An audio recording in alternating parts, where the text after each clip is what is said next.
avec tout d'abord un mot d'introduction de René Raymondi, maire de Fas-sur-Mer.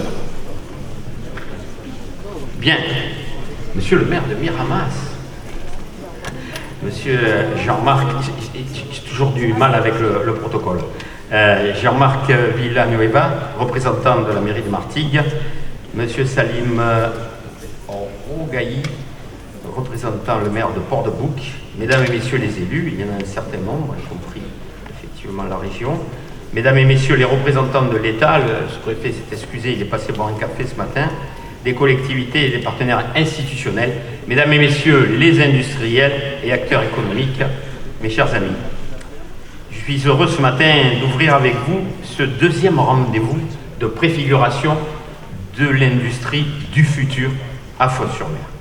Le 20 septembre dernier, nous avons abordé, à l'appui de démonstrations d'experts, la situation d'urgence climatique qui nous conduit à changer nos modes de production et nos modes de vie. Ce n'est pas la météo estivale de ces derniers jours qui nous fera penser le contraire. Aujourd'hui, nous ancrons ce propos dans la réalité du monde économique de notre territoire. Nous avons la chance d'avoir pour la première fois sur la même scène les 6 principaux porteurs de projets de la zone qui sont les têtes de pont d'une dynamique générale de 12 milliards d'euros et de plus de 10 000 emplois. Vous aurez l'occasion d'échanger avec eux, c'est le but de ce matin, dans le cadre des différentes concertations, et de vous exprimer dans les enquêtes publiques. Mais aujourd'hui, il s'agit d'un rendez-vous moins formel, plus dynamique, plus efficace. Bien entendu, il existe d'autres porteurs de projets et il ne se passe pas une semaine sans que de nouvelles innovations me soient exposées, sans que de nouveaux acteurs se présentent pour rejoindre le tissu existant. Nombre d'entre eux sont parmi nous aujourd'hui. Je les salue chaleureusement. Ils ont voulu rester dans l'ombre pour l'instant. Nous serons ravis de les retrouver sur de prochaines présentations et les futures cartographies industrielles. En toute objectivité et neutralité, je vous propose une photographie du moment présent. Tous les projets présentés ne verront pas forcément le jour, en tout cas, nous on l'espère, qu'ils voient le jour, du fait de leur instruction ou de décision des porteurs eux-mêmes. Le plus important est de les entendre ici et maintenant. Car l'histoire est en train de s'écrire et elle doit s'écrire dans le cadre d'un mouvement cohérent et coordonné. C'est le jouet collectif qui nous conduira à la réussite générale, qui nous permettra de créer à Fos les nouveaux modèles industriels pouvant être déclinés dans le monde pour lutter contre le réchauffement climatique. Quelle résilience également pour notre territoire qui a été arraisonné du jour au lendemain, voilà 50 ans, par un État vertical et jacobin. Nous avons souffert de cette dépossession. Nous nous sommes battus pendant des années pour la santé des habitants et la préservation de l'environnement. Ces combats ont été durs. Les Phocéens, leurs associations et leurs élus se sont bien souvent sentis seuls au monde pour monter au front. Aujourd'hui, nous pouvons presque dire que nous avons contribué à imposer la transition énergétique, la décarbonation, l'économie durable et vertueuse. L'heure est venue maintenant de construire avec vous tous l'industrie de demain, le monde de demain. Rien ne doit plus jamais être comme avant si nous voulons donner un avenir à nos enfants, un avenir à l'humanité. Voilà l'ampleur du défi qui est devant nous, mesdames et messieurs. Et ce défi, il n'y a qu'à Fos qu'il peut être relevé, en tout cas dans le sud. Cœur des échanges mondiaux depuis l'Antiquité romaine, Fos sera également le cœur battant d'une industrie innovante et décarbonée. Cette dynamique dont vous êtes les porteurs doit nous permettre de créer la marque Fos. Ce qui se passe ici ne se passe pas à Marseille. Ce qui se passe ici est unique.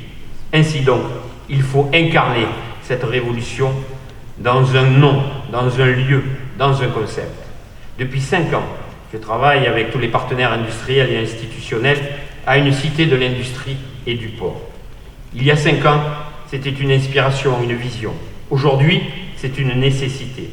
Le projet de cet équipement est mature. Il donnera au public une autre perception des métiers portuaires et industriels. Il ramènera la jeunesse, et je salue ceux qui sont là ce matin, il y en a quelques-uns, à ces métiers. Il sera le point d'ancrage de tous les acteurs économiques du territoire. Nous aurons l'occasion d'en reparler, mais il est important que vous soyez au courant et associés à cette démarche. Notre économie et notre industrie doivent avoir de nouvelles perspectives. Lorsque le président de la République assigne notre pays, suite aux crises du Covid ou à la guerre en Ukraine, de se réindustrialiser, il réagit à une situation dramatique qui a conduit au fil des années nos entreprises à aller voir ailleurs. Ne nous y trompons pas, ce mouvement continue et il nous faudra être très forts pour montrer que notre pays peut réengager sa souveraineté industrielle. Les signaux positifs sont nombreux et je me réjouis que les prospects qui ont choisi notre territoire soient la plupart du temps des entrepreneurs français qui croient en ce défi, qui croient en notre pays. Bien entendu, ces projets requièrent des participations multiples, complexes, mais il est important que l'impulsion vienne de France et que ce soit notre territoire qui se trouve au cœur des rêves et des visées de tous.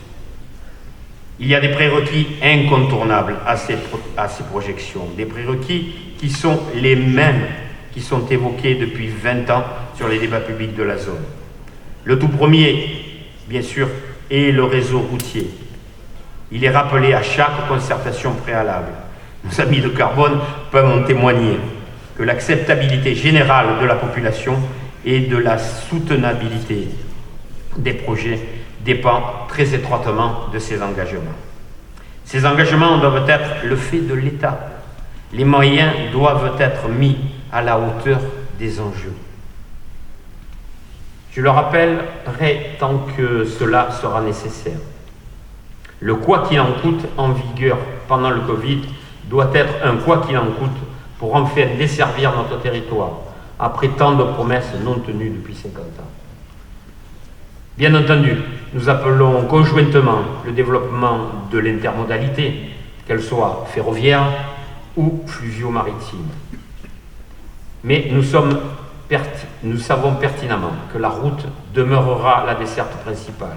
Soyons donc au rendez-vous de l'histoire et de nos ambitions. Faisons le contournement Martigues-Port-de-Bouc et enchaînons immédiatement avec la liaison Fosse-Salon par le barreau des Étangs et le Ventillon Nord. Cela est une urgence absolue. Les phases de chantier des nouveaux sites industriels pourraient démarrer sous moins de 3 ans. Et il faut absolument acter les tracés, les budgets et y aller. Je sais, monsieur le sous-préfet et le préfet, convaincus de ces enjeux. Je sais également qu'ils peuvent les porter. Nous avons également besoin d'une métropole, d'un département, d'une région pleinement investie. L'écologie voulue par tous passe avant tout par une industrie décarbonée, et l'industrie décarbonée ne peut exister sans les routes nécessaires. Alors allons-y tous ensemble. J'ai conçu cet événement qui nous réunit comme un accélérateur de projets, comme un creuset des synergies. En effet, les acteurs existants comme Arcelor vont se réinventer, d'autres vont s'implanter sur les territoires. Il est primordial que l'ensemble du tissu économique soit associé à cette dynamique, du commerçant, de l'artisan, de la TPE, aux grands groupes, en passant bien entendu par notre réseau de PME.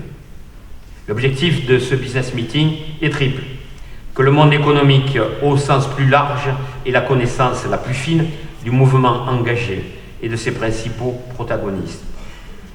Que ces protagonistes connaissent nos ressources, nos compétences et fassent appel à vous pour des synergies, des co-traitances, des services. Que les projets profitent à l'économie locale, soient le plus circulaire possible. Voilà ce qui nous réunit aujourd'hui. Voilà ce qui fera date dans l'histoire en train de s'écrire.